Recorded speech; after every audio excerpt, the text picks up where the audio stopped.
we've seen that very, very clearly in the context of policing, where historically, this has been done to create this category of, people who are criminals by birth. Scores of nomadic, semi-nomadic communities, including trans communities. And this data has been historically stored and identified as criminal data, right? So it's also that sort of loop where if you look a certain way, that is considered to be evidence of criminality, but it's also, you're also collecting data about a certain kind of people to corroborate your claim, right? So it's a self-fulfilling prophecy. And I think this kind of work that has happened and also happened in a very localized way, because this kind of data with the police has been maintained in local police stations. I mean, now in today's parlance, we call them, history sheets, we call them rowdy registers, gunda registers, things that have also made it to our everyday parlance and vocabulary, right? In the way that we're navigating the world. Like, we don't think, like each time, we want to refer to someone who is considered like, who's badly behaved, we say, oh, this person is a rowdy, or this person acts like a gunda. But these are categories that have been cultivated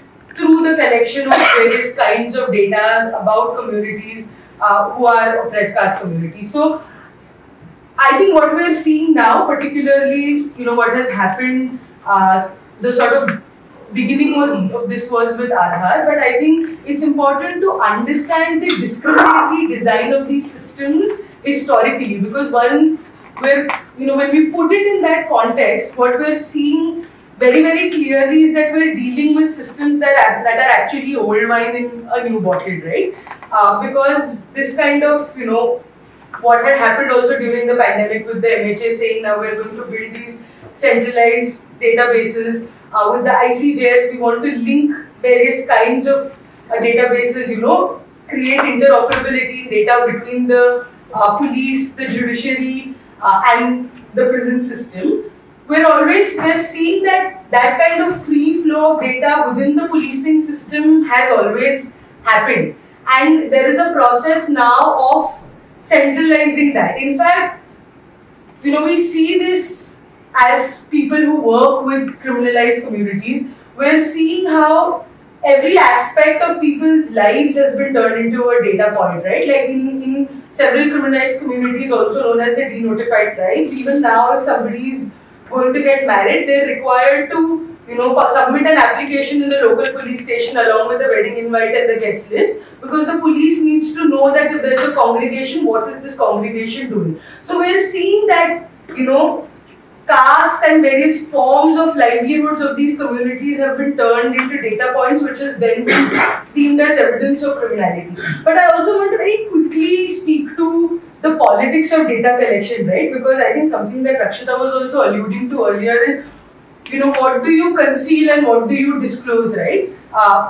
And we've seen that happening particularly in the recent past with the caste census, when Bihar conducted the caste census and it was challenged in court. The petitioners made an argument saying that, this data should not be collected because this is a violation of privacy. Now, it's very interesting how the privacy argument was utilized in this particular case to stop an exercise of data collection, right? Because this is data that is naming, the sort of disproportionate access of resources that certain communities, who although less in number, have been able to amass, right? The way in which it's data that underscores the inequitable, access to resources and the kind of discrimination that has been meted out to certain communities historically, and therefore there have been these attempts to sort of scuttle this exercise. The last sort of caste census data that we have available is from 1931.